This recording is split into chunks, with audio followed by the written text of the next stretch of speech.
Hello. तो कैसा चल रहा है मेरे ऑडियंस? तो आज की जो कहानी है वो है राघव की। राघव जो हाल ही फिलहाल में कॉलेज में गया था, उसके फैमिली में उसके पापा मम्मी और उसका एक छोटा भाई होता है। तो राघव कॉलेज अभी नया नया गया था और उसे जरूरत थी एक हॉस्टल की, सस्ते हॉस्टल की। राघव काफी ज्यादा ढूंढता है, काफी ज्यादा खोज करता है, बट उसे ऐसा कुछ हॉस्टल मिल नहीं रहा था। फिर बहुत कोशिश करने पे उसे एक सस्ता सा बट थोड़ा पुराना रहता है पर सस्ता सा हॉस्टल मिल जाता है। और जो ये हॉस्टल होता है वो कॉलेज के काफी ज्यादा पास होता है, इसलिए राघव कुछ ज्यादा क्वेश्चंस पूछता नहीं है और उस हॉस्टल को हाँ कह देता है। तो राघव को रूम नंबर 23 अलॉट होता है। जब वार्डन चाबी देता रहता है तब वार्डन राघव से एक बात कहता है कि रात को दरवाजा बंद रखना और अगर कोई आवाज आए तो उसको इग्नोर कर देना। बट जो राघव होता है वो इन सब बातों पे नहीं मानता था, तो वो हंस करके इस बात को टाल देता है। लेकिन पहली ही रात लगभग 2:30 बजे उसकी नींद अचानक खुलती है और उसे ऐसा लगता है जैसे कोई फर्श पे नंगे पांव चल रहा है। मोबाइल में राघव टाइम देखता है और टाइम इतना ज्यादा लेट होता रहता है, वो थोड़ा आलसी टाइप का भी रहता है। तो वो अपने आप को समझाने की कोशिश करता है कि नहीं, बाहर कोई स्टूडेंट वगैरह घूम रहा होगा। बट तभी दरवाजे पर 3 मतलब ठक ठक ठक की कोई मतलब पीट रहा है दरवाजा, ऐसी उसको आवाज सुनाई देती है, जो कि आवाज ठीक उसके कमरे के मतलब जो मेन गेट होता है उसके बाहर से आ रही होती है। और ये आवाज थी एक लड़की की। जो लड़की काफी ज्यादा कांप रही थी और लड़की कांपते हुए बोलती है, दरवाजा खोलो, बहुत ठंड लग रही है। इस तरीके की आवाज आती है और लड़की कहती है, दरवाजा खोलो, बहुत ठंड लग रही है। अगर ऐसा आवाज आप कहीं सो रहे हो और आपके कमरे के बाहर से आता है और जबकि आपको पता है कि ये बॉयज हॉस्टल है और इसके अंदर कोई गर्ल्स हो ही नहीं सकती है, तो आपके साथ क्या होगा? बट जो ये राघव होता है वो डरते हुए दरवाजे की झिर्री में से देखता है, लेकिन बाहर कोई भी नहीं होता है।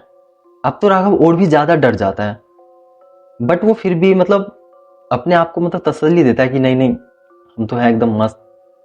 फिर तभी अचानक से उसके कान के पास फुसफुसाहट की आवाज आती है, मैं यहीं हूं।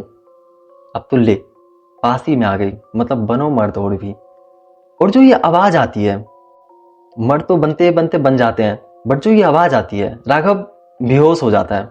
अब अगली सुबह राघव बेचैनी से उठता है एकदम चीख के साथ, और वो देखता है कि वो मतलब जो मेन गेट है उसके जस्ट सामने, मतलब गेट तो अंदर से लॉक है बट वो सामने लेटा हुआ है, मतलब वो बेहोश हो गया था।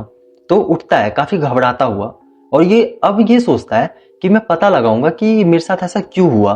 तो पता लगाने के लिए वार्डन के पास जाता है। वार्डन उस दिन नहीं आया रहता है। फिर वो जो पहले से स्टूडेंट्स उसी हॉस्टल में रहते हैं उनके पास जाता है और राघव को ये पता चलता है कि 5 साल पहले इसी कमरे में मीरा नाम की एक लड़की रहती थी। क्योंकि 5 साल पहले जो ये हॉस्टल था वो गर्ल्स हॉस्टल था, मतलब गर्ल्स और बॉय मतलब दोनों था, मतलब ज्वाइन था, जिसको कोविड कह सकते हैं, मतलब जो भी कह सकते हैं।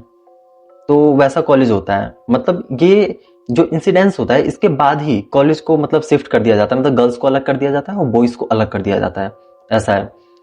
तो मीरा नाम की एक लड़की रहती थी 5 साल पहले, जिसकी लाश रेलवे लाइन के पास मिली थी। अब कैसे वो डेथ की और कैसे क्या हुआ वो सब तो नहीं बताता है वो लड़का, क्योंकि वो उन लड़कों को भी नहीं पता होता है। बस उन्हें यही पता होता है कि हाँ, हमारे भी जो गेट होता है उस पर कभी कभार ऐसा होता है कि कोई नॉक करता है, बट हम इग्नोर कर देते हैं क्योंकि वार्डन ने ऐसा कहा था कि इग्नोर कर देने को।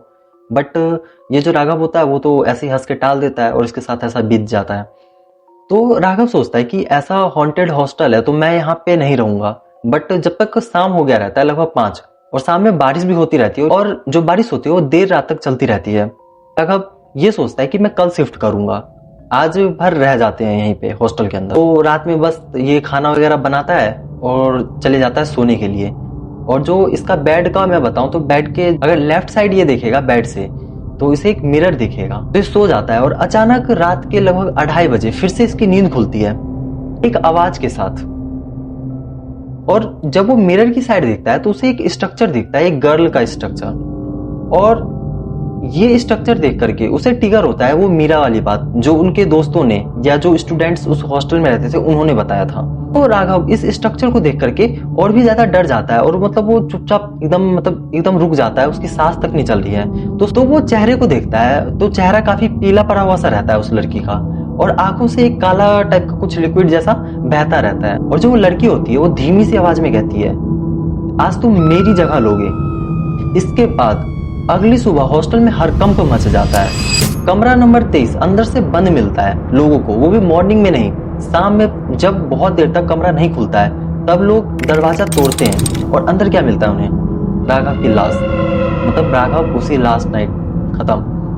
अब उसके साथ क्या हुआ क्या नहीं हुआ ये नहीं पता, बट उसका आंख जो होता है वो खुला हुआ होता है और चेहरे पर एक अजीब सी शांति रहती है। और उस दिन के बाद जो कमरा नंबर 23 होता है उसको हमेशा के लिए लॉक कर दिया जाता है।